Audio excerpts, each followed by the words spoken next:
Well, good morning, everyone. It's great to be here with you, and thank you for visiting. If you're visiting this morning, if you are a regular, then it's good that you're here too. We like everybody in this place. It's great.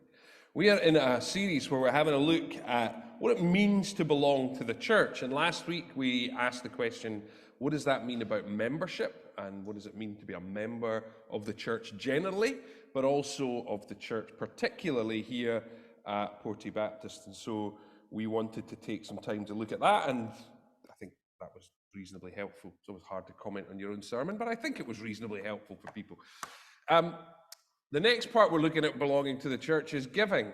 This is everybody's favourite subject. Everybody got up this morning and said, yes, I want to hear a talk on money and giving and what we're doing with that. Money's powerful, right? Because where money goes, power is. And we see that in our society, don't we? And I think in the last couple of years, we haven't had to look very hard to see how that's true in our political sphere. But we see it in other places too, right? Where people with money are able to manipulate situations for their own benefit. Some of those are relatively innocuous and others are much more serious. Money relates to power. And we also see that there are some people who basically just serve money, that the reason they get up in the morning is so that they'll have more money in the evening than they had in the morning, that they constantly are looking to accumulate it. It's their reason for being. And there's never going to be enough wealth for some of those folks. We're always after more and more and more. And so we see that money is not only powerful, but it's also an idol, that it's something that we can worship. The Bible uses the word mammon. Jesus says you cannot serve God and mammon, an idol, something that really understands money as a thing that's used not for good. And because of this, Jesus talked a fair bit about money. When I was looking this week, I started the week thinking the thing Jesus spoke most about was money. Has anyone else ever heard that? Yeah, it's not true. A bit disappointing, really. I was like, it was the opening line of my sermon. I had to take a big red pen through it and go, oh well. Now, Jesus does talk a lot about money, but it's not the main thing he talks about. It forms a context at times for some of his stories, and if you really want to manipulate it, you can do that and say, look, Jesus talked about money all the time, but not really, you're cheating. But he did talk about it, and he talked about it at some length, and he said some really pointed things about it. Because money is about the heart, ultimately. It's about power, it's about worship, but it's about our heart. What are we doing with it? And of course, we see that money and power actually play a significant part of the biblical narrative. We've got Judas, who betrays Jesus for 30 pieces of silver. We've got the wealth of the temple and those who ran it, the power that they gathered together because of that. And we're going to look at that a little bit this morning. We've got the Roman powers and their taxation systems and burdens that they placed on people. This is the context in which Jesus lived and worked. And of course he had stuff to say about money. So it seems right to talk about money here. We're going to talk about what does it mean to belong to the church. One of the things that we often end up talking about is money. Now, I do want to pause for a second. I want to say I've been here nearly 5 years now, and this is the first time I've done a talk on money. So if you happen to be visiting this morning, this is not every Sunday's sermon, just for the avoidance of doubt. When we planted our church in Aberdeen, we did what good church planters do. You go and talk to people in the street and say, what do you think about Jesus, God, and the church? And people will give you responses. And they're usually, Jesus, yeah, he's really cool, like him. God, yeah, probably some big guy up in the sky. Church, that's a terrible place. Well, what was really interesting in Aberdeen was when I went and talked to the community that we were looking to plant in, an overwhelming response was, the church are just interested in your money. I was like, wow, bizarre. But then as I walked around, our local Church of Scotland, big old building, had one of those thermometers in the garden for their fundraising. And bless them. I suspect somebody told them this is a good idea. It's a way to motivate people. They'll see how you're progressing. You can bring glory to God by showing how much money. And all it said to people was, all the church wants from you is your money. Please, whatever you hear today, we're not just after your money. Not at all. But it is important we talk about money, because where money goes, our heart is. And it matters because we belong to a family and we share our resources. And look, I recognize I'm going to, in about 20 minutes or so, try and talk about this. This needs a 20-week series, so I am not going to say everything. I will almost certainly say something that annoys someone in here today. Please come and talk to me, and hold in your heart that I don't intend to annoy you. It's not my goal this morning. We can dialogue about it. But as a super practical point, just for the avoidance of doubt, and in case you think I'm having a pop at any individual in particular, I have no idea what anyone gives in the church or who gives in the church other than Karen and I. That's the only, I have no insider information that I am using to say anything that I'm going to say this morning. So if you feel got at, it's God, not me. Deal with it.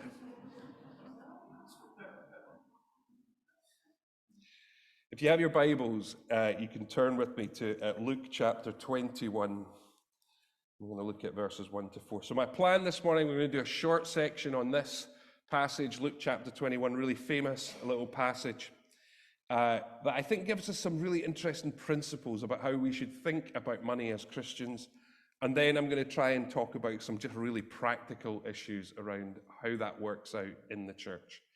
And hopefully all your questions you've ever had will be answered. Yes? Good. Luke 21. As Jesus looked up, he saw the rich putting their gifts into the temple treasury. He also saw a poor widow put in 2 very small copper coins. Truly, I tell you, he said, this poor widow has put in more than all the others. All these people gave their gifts out of their wealth, but she gave out her poverty. But she, out of her poverty, put in all she had to live on. It seems on first reading that this is a simple praising of the woman's character and generosity. I'm sure many of you have heard this spoken on before, and it's like, this should be our heart, give all that we have to God and trust God. And it is that, and I'm going to talk about that first, but there's a second side to this story that we're going to come to in a moment that's really important that we hold on to. So as I go through this bit, remember there's a second piece coming. It's not the whole bit. So what can we observe here? Well, here's the first thing. Our means dictate what we can give. Our means dictate what we can give. This is an important Christian principle. There is not simply a case of saying, this is like your membership at the gym. And it doesn't matter what you earn. You actually just have to pay your £50 a month to not turn up. Actually, your means dictate what you give. Paul says this in 2 Corinthians. He says, for if the willingness is there, the gift is acceptable according to what one has, not according to what one does not have. Our means dictate what we can give. You're not expected to give that which you do not have. We see the rich giving, and we see this poor woman giving, and she gives all that she has. And we'll see whether that's a good thing or not in a moment. But what we can say is that in her heart there was a willingness and a generosity. And this is the key word, because generosity is the thing that drives it all. And why on earth would a Christian be generous? Because God has been generous to us first. That is the only way that any of this makes sense. How generous is God? He gave his only begotten Son. He gave all for us. So what shall we do? We give, but we give according to our means. Back to our 2 Corinthians passage for a moment, chapter 8. In the first 6 verses there, Paul is talking about a collection that will be taken up there. I just want to read these. And now, brothers and sisters, we want you to know about the grace that God has given the Macedonian churches. It's really interesting. Paul's writing to the Corinthians and he's saying, let me tell you about these other people who are giving really well. Ouch, ouch. In the midst of a very severe trial, their overflowing joy and their extreme poverty welled up in rich generosity. Incredible. For I testify that they gave as much as they were able, and even beyond their ability, entirely on their own. They urgently pleaded with us for the privilege of sharing in this service to the Lord's people. And they exceeded our expectations. They gave themselves, first of all, to the Lord, and then by the will of God also to us. Generosity is the bedrock of Christian giving, because God has given generously to us. What do we learn from this widow, this woman who takes all she has and gives it? We see generosity in her heart, a desire to honor God. We see that money did not own her at all. She wanted to give all of that to God. She belonged to God. And we see from Jesus that the amount we give is not the key thing, but actually the willingness to give. But there's something more going on here. If we were to read the few verses immediately before this passage, Jesus says this: beware of the teachers of the law. They like to walk around in flowing robes and love to be greeted with respect in the marketplaces and have the most important seats in the synagogues and the places of honor at banquets. They devour widows' houses, and for a show they make lengthy prayers. These men will be punished most severely. And if we were to carry on after our passage, because that's what comes next, then we get Jesus Luke writing for us. Some of his disciples were remarking about how the temple was adorned with beautiful stones and with gifts dedicated to God. But Jesus said, as for what you see here, the time will come when not one stone will be left on another. Every one of them will be thrown down. Jesus speaks a curse, in a sense, on the leadership and on the temple in the midst of this story about the widow's mite. And we always say this is a story of great positivity, and it is. The woman's character is incredible. And yet it comes in the midst of this section where Jesus is speaking doom on the temple. And why? Because they devour widows' houses. They devour widows' houses. This is seen as, this woman is incredibly faithful, but in the bigger context, this is a terrible example. The leaders should have been stepping in and saying, no, you feed yourself. We see your heart. You feed yourself. This is the perfect example of why the temple was to be judged. And of course, we know that not too many years later, the temple would be pulled down by the Romans.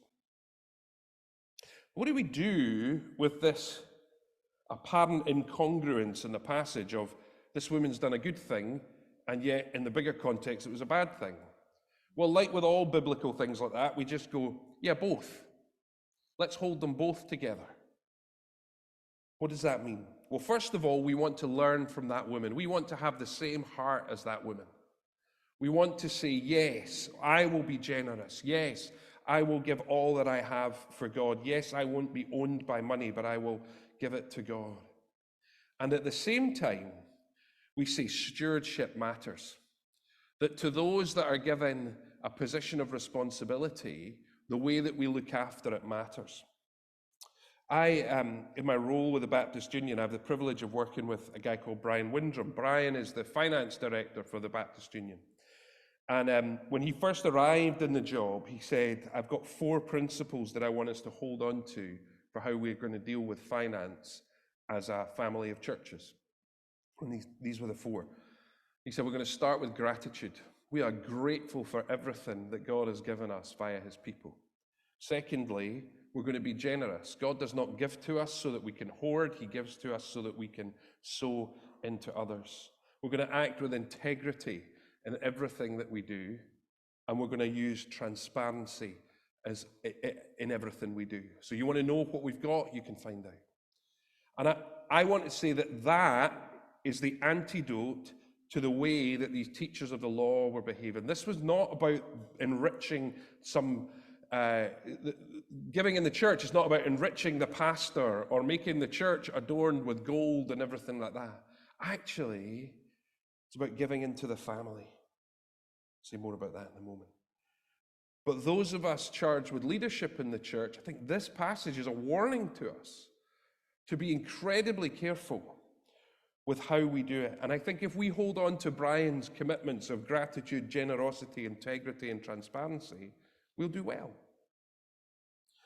Our recent church meeting, I talked about church meetings last week, twice in a row. Everybody's excited about a church meeting, right? Yeah. Yes. Yes. Our recent church meeting, we talked about generosity. We talked about the fact that God has been really kind to us as a church, that our giving has gone up, that we've got more money in our bank account. And so our question was, how do we give that away? And to whom shall we give that away? And so we've got our three overseas partners that we work with. There are three partners that Transform Burkina, in Creative Energy, and IGM. And we committed a significant sum of money to go to those three organizations, because that is how we steward well the money that God has given us. And we also began a conversation, and I just want to remind us that we began this conversation. We've been left a legacy as a church. Agnes, who was in our church for many, many years, left a significant legacy to the church of about £65,000. And money like that is a gift, but we have to steward that well. So what are we going to do with it? And one of the things the leaders have suggested to the church, and we'll pick up at our next church meeting, is that we want to give a chunk of that away. And particularly, we think we should sow it into our local community somewhere. And so the question is, to what? And so at our next church meeting, we want you to come along and say, here are some projects locally that we think we could invest in, that we could seek to see the flourishing of our community. Back to our Jeremiah 29 passage we've talked about a lot recently. We want to see the peace, seek the peace and the prosperity of Portobello and the surrounding areas. We want to be generous, and we need to live into that as a church family and to continue to do that. So, generosity, money doesn't have our souls, God has our heart. Integrity and good stewardship with that which is given. I think if those were as simple as we kept it with money in the church, we'd do pretty well. But it is more complicated than that, right? Can we just be honest about it? It is more complicated than that. So I want to spend the next little while looking at 4 questions that we can, maybe are the questions that you have. So how much should I give? What's in it for me? Should all my giving go to the local church? And then how can I give at Porty? Is that okay? I don't know what we're doing if it's not okay, but that is what we're doing for the next 15 minutes or so. So how much should we give? This, as a pastor, talking to people about money, this is definitely the question you get most often. Should I give 10%? Is that what I'm supposed to give? And the reason for people asking that question, of course, is they've read the Old Testament and they see that God wanted people to tithe. But then they go and they read the book of Acts and they discover that they gave everything they had, and they're now freaking out, going, what am I going to do with this? What do we do? Well, I heard a talk on the book of Proverbs recently, and it was excellent. A guy called Henry Cloud that did the talk. And he said, listen, we can understand the Proverbs ultimately as asking and answering this question. Wisdom is something wise? Is it foolish? Or is it evil? And he said all the Proverbs fall into one of these 3 buckets. And I think when it comes to answering this question, you need to be able to say, is this giving wise, is it foolish, or is it evil? And I think that's a really basic place for us to begin. Because let me be honest, it is not clear in the New Testament what you should give. It does not say you must give 10%. It does not say you must give everything. But it does say we should be generous. And I can't tell you what generosity looks like in your circumstances. I'll edit this out the video. If you're on Zoom, don't tell anyone. I had a conversation with someone a number of years ago, and I'm telling this story because I want to recognize the complexity of this question. Who was making the case that he thought that the students in our church should be giving financially more than they were. And I said, well, okay, sure, those that have jobs, I think it's good for us to teach a practice of giving, that's something that's built into their understanding of their Christian discipleship walk.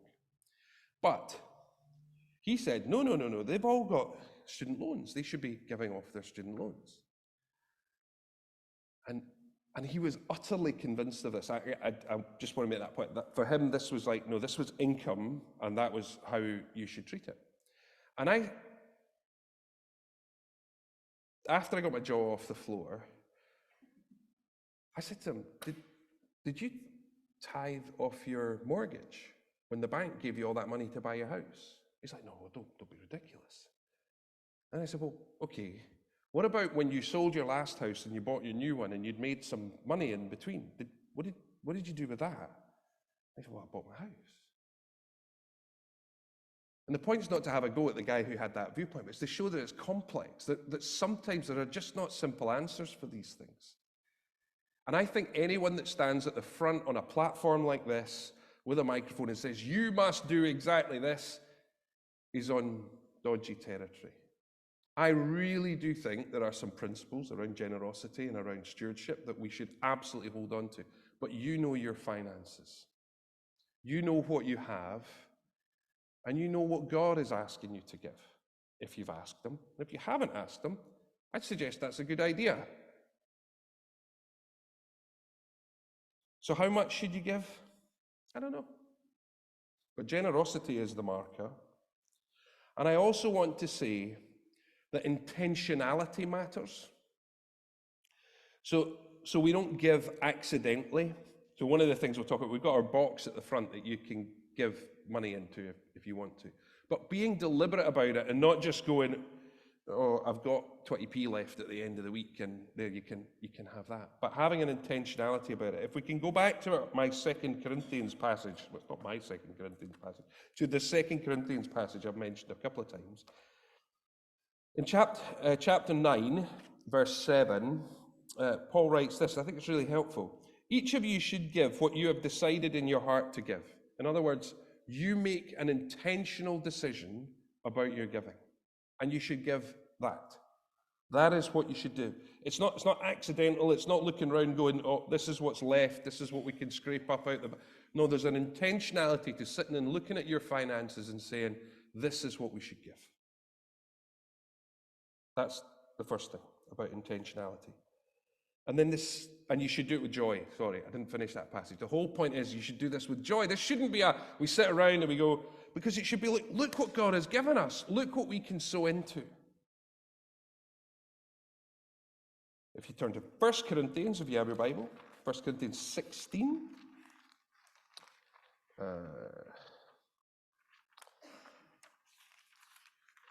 And the first couple of verses there. Now, about the collection for the Lord's people, do what I told the Galatian churches to do. On the first day of every week, each one of you should set aside a sum of money in keeping with your income, saving it up so when I come, no collections will have to be made. Paul says there should be an intentionality about the way we give. It's not accidental, but it happens deliberately and with thought and preparation. So how much should you give? I don't know, but you should do it deliberately, and you should decide in your heart. And if you want us to have a conversation about tithing in the Old Testament and what that meant and why that might set a baseline in the New Testament, we can have that conversation. I'm definitely not convinced at all that it's commanded in the New Testament. In some ways, I think Jesus raises the bar and he says, I have given everything. What will you give to me? And then we work with that, with all that I said earlier about that we give in line with our income. Okay, that's the how much question. The next question is, what's in it for me? If I join the gym, I get to at least pretend I'm going to go to the gym. I can turn up and go in the sauna. Has anybody ever done that who had a gym membership? You turn up and you go, I went in the sauna and I actually sweated. I must have done good work there. Is it just me? It is just me. Oh no. This, of course, is the wrong question, just for the avoidance of doubt. But I wanted to talk about it because it's often the place I think we go most wrong, where we want to teach about giving and its importance. And I'm going to talk about the fact that when we give, we're blessed. But if that becomes our motivation, then the blessing's got our heart, not the giving. The generosity is not what we're doing. We're actually there so we can get something. Acts chapter 5, there's a story of Ananias and Sapphira who hear about Barnabas and how well he's thought of because he got a piece of land and he sold it and he gave it to the leaders of the church so that they could care for the church. And Ananias and Sapphira hear that and they think, we'd like to be held in just the same regard as Barnabas. And so they think, what's in it for me? We're going to be thought of well. It didn't work out quite so well for them. Partly because they kept some of it back for themselves. That's a separate story. They weren't really as generous as Barnabas, but they wanted the blessing that Barnabas got. What's in it for me? Well, they died. Probably not what they thought they were going to get. What's in it for us is that we get to give. And giving is an unbelievable blessing. This is one of those points. I've got a couple of stories, but I don't want you to hear, I think, much of myself in telling these stories. Will you please not, I'm not trying to big myself up, but it's hard to tell other people's stories. So we had the opportunity, when we were dinkies, do you know that phrase? Dual income, no kids yet, right? Back then when we thought we had some money. And I worked for a company that used to pay us an annual bonus. Church doesn't work like that.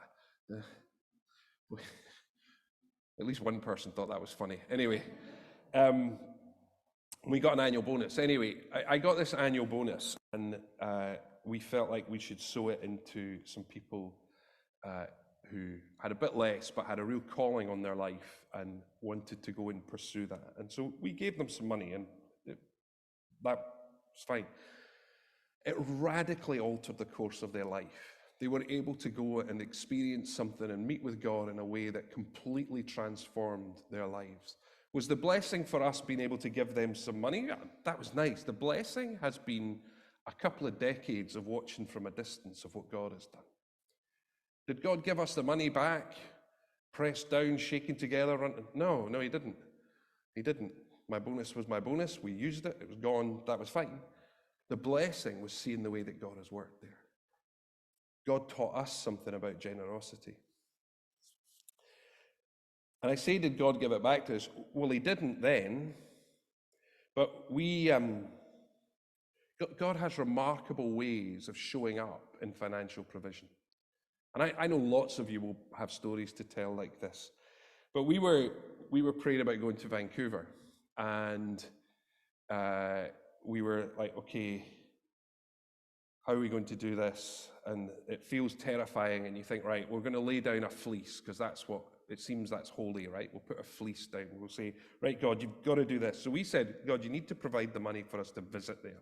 We didn't have the money to go and fly to Vancouver and visit the place and decide if that's what we're going to do with our life. So you got to provide the money. Anyway, there was like nothing happening, I'm praying. And then I got a phone call from my mum. And my granddad had died a while back, and he wasn't a wealthy man, so that was fine. We hadn't thought anything about a will. So my mum phones me and says, your granddad, he left you a stamp collection. Do you want a stamp collection? And straight away I go, God has provided for us. So I said to my mum, can I sell the stamp collection? I don't know if my mum's on Zoom right now, but anyway, hi mum. Can we sell the stamp collection? And because let's be honest, I am not a stamp collector. So that's fine. So we lived in Glasgow at the time. We only had one car. Karen was at work, and this massive box of stamps and books of stamps. So I carry it down. I get on the underground in Glasgow. The little circular orange thing doesn't go anywhere, but it went where I needed it to. I got off at St. Enoch Square. There was a stamp collector's shop on Buchanan Street, so I carry this enormous box. You know where this story is going, right? The enormous box the whole way up Buchanan Street. It was Glasgow, so of course it was raining, so I keep trying to keep the stamps dry, because this is God's good provision. Take it into the guy. He says, right, leave it with me for a couple of hours, come back. So I leave it with him. Go away. I'm so excited. This is like, God's going to come through. I go back, and the guy says, I'll give you 20 quid for it, eh?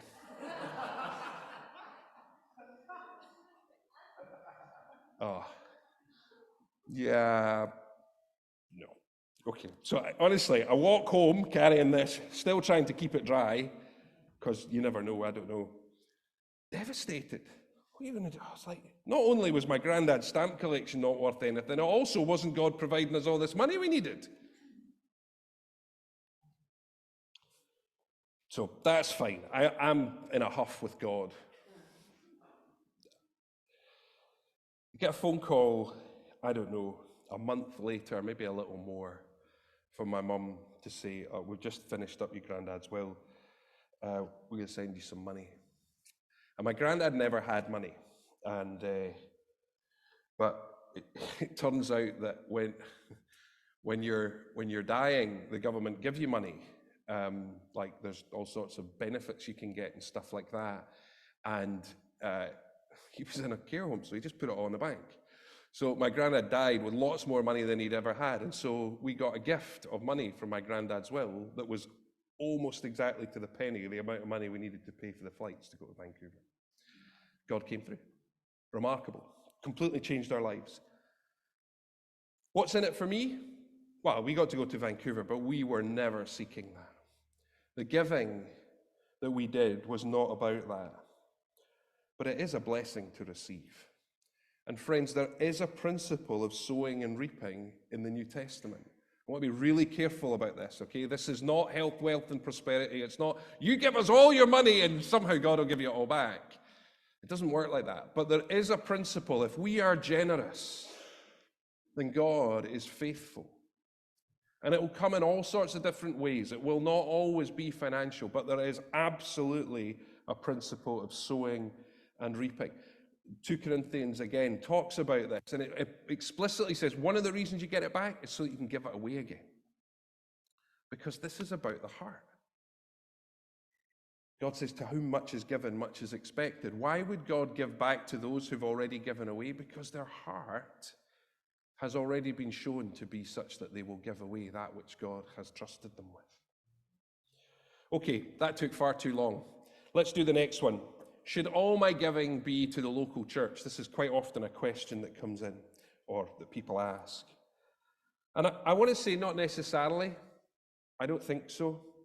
But I do think it should be your primary place of giving. And by primary, I mean first and main. Because this, if you're here, this is your church family. This is where you're bought into our vision, our shared sense of commitment to Portobello and the surrounding areas, our commitment to loving God and loving others. And so why would it not be your primary place? That the opportunity to shape what we do with our money, which is what our church meeting is about, is here for you. Now, it absolutely doesn't have to be all you're giving.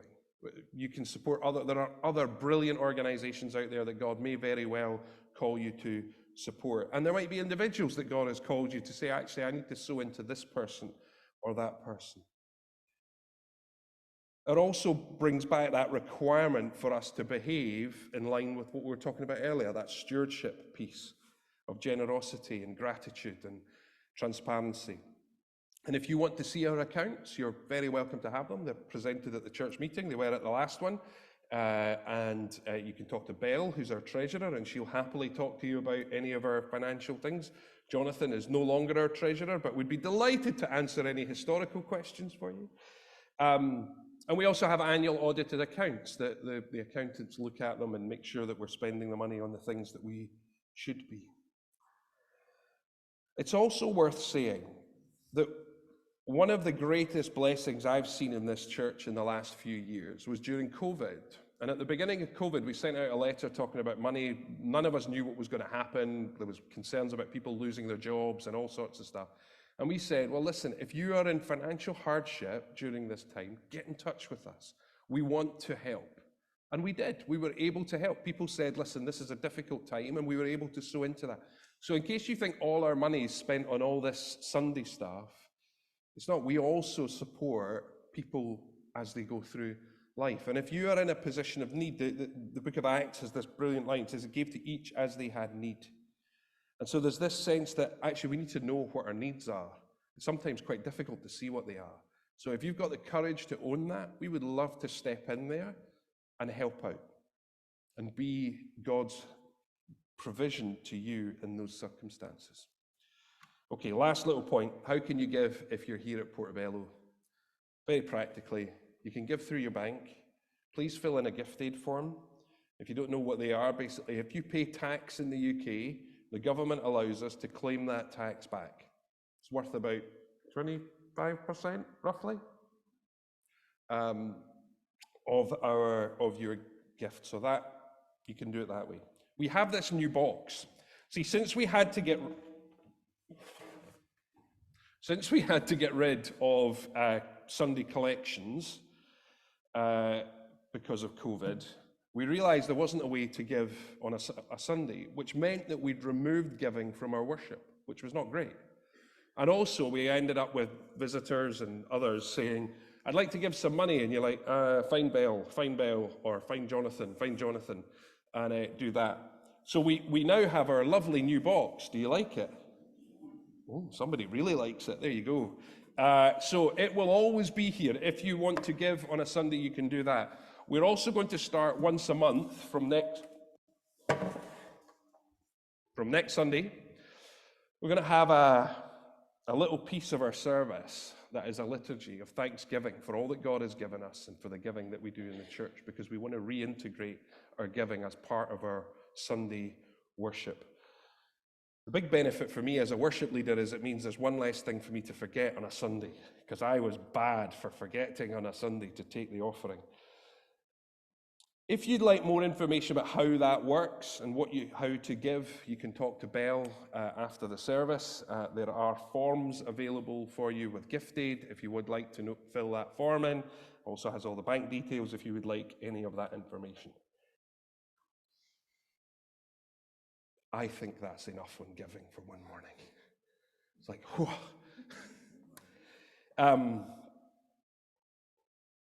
Here's what I'd love us to take away. God has been generous to us and continues to be so. Might generosity be the marker of how we handle whatever money God has given to us. May we pursue God with our hearts, and money will follow after. And yes, might we sow generously so that we might reap, so that we may sow generously. Let me pray. Father, thank you for the fact that you are interested in these super practical matters like what we do with our money. Thank you that you are a God of grace. And I thank you, you're a God who speaks. And for each of us, Lord, will you speak to us just now about how we are each managing our money? Lord, might we be a church family here at Porty Baptist, where we are generous, where we support one another, where we lift one another up in this area, where we help out those in need, and where we sow generously.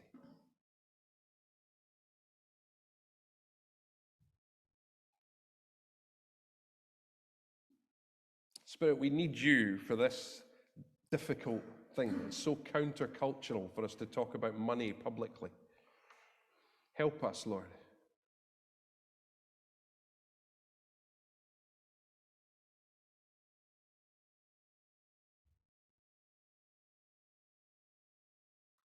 And may all that we do be done joyfully and with a sense of hope and trust that the God who gave it all is working in us and through us. Amen.